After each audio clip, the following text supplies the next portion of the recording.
Hi, my name is Chalice Williams, a real movie junkie. How are you doing today? Good. How are you? I'm doing fantastic. Thank you for taking some time to speak with me today. I really believe that cinematography in this particular film really was its own character and elevated it. So thank Mm. you so much. I definitely Wow. want to. Amazing. Thank you. So immediately, one of the first things that stood out to me about After the Hunt is the coloring, the beautiful olive and tans that we're seeing. So can you describe to me what a mood board looked like for the film? Hmm. Well, there was no particular mood board per se. It was films. And there were films of two cinematographers that were our reference, Sven Nykvist and Gordon Willis, and the films that they made, uh, mostly with Ingmar Bergman and Alan Pakula. With Gordon Willis was Alan Pakula and Woody Allen. So yeah, it's more the world building, and tone of that time. And in terms of like, and that filtered through our vision of this story. Those were references, but obviously we're using our own nervous system and our own kind of ideas around what this film should look like and how it should feel. And the so the good thing, the amazing thing for me is that we shot film, which uh, is it's my go-to, it's my normal, it's what I came up with, it's what I know how to do the best.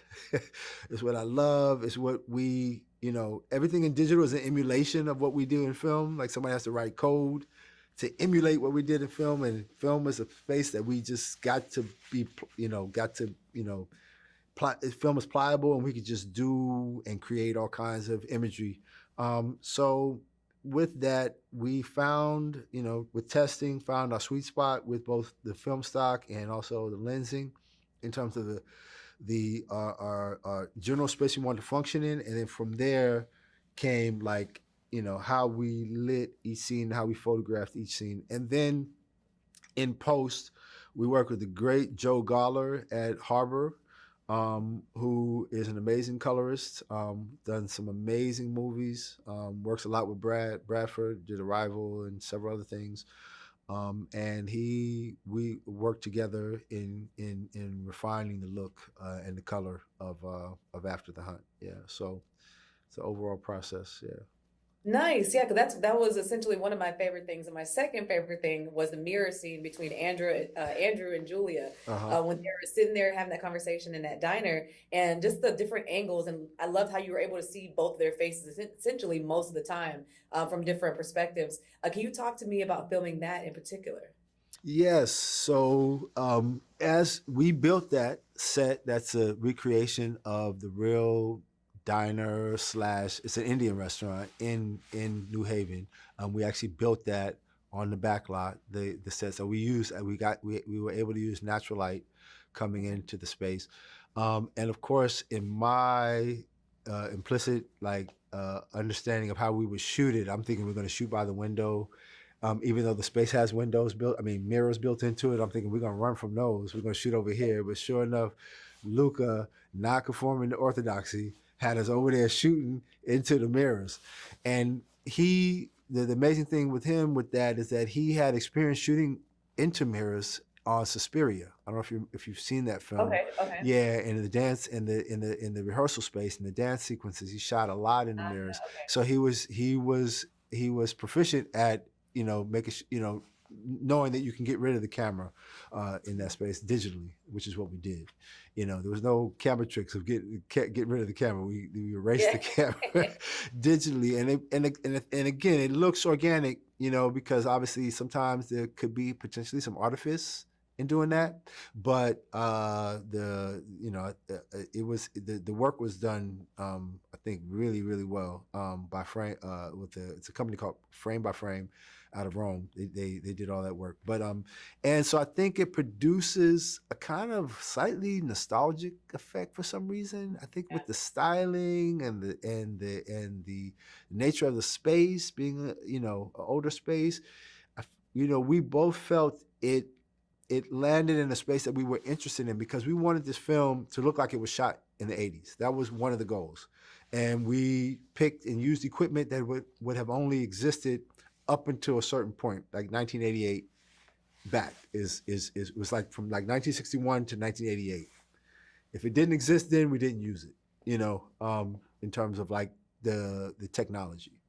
So that That would makes it so much more interesting to like now I want to go back and watch the film and really take that in. yes, That's a detail that I think a lot of people would love to know because it takes you to okay, well, this is what could have only have been filmed at that time versus yes, just hey, we're gonna throw on some older clothing and make it yes, appear to be it was yes, shot with that yes, idea. So that's awesome. yeah. And speaking of working with Luca, what was that process like to collaborate and land on a specific visual style for the film?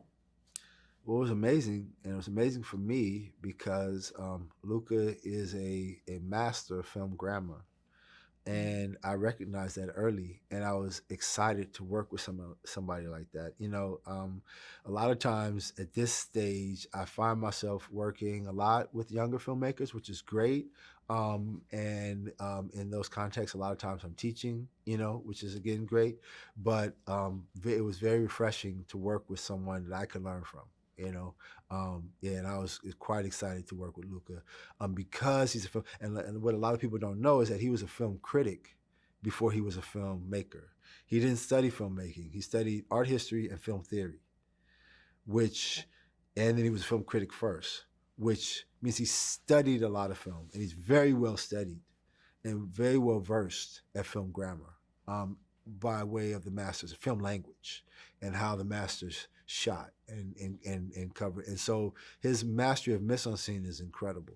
And a lot of times I feel like with each film, he's exercising, um, he's a film inspiration, filmmaker that he is excited about.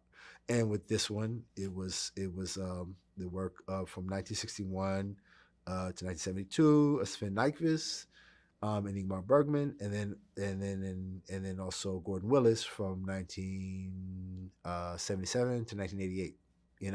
And so we did that. I did a commercial with him prior to that. That was where we met, with Margot Robbie, and it was Hitchcock and the Birds. So he's always kind of, I feel like with Call Me by Name, it's Eric Romer and all those films. So I feel like he's often exercising. That's why it's very, there's a lot of range in his work.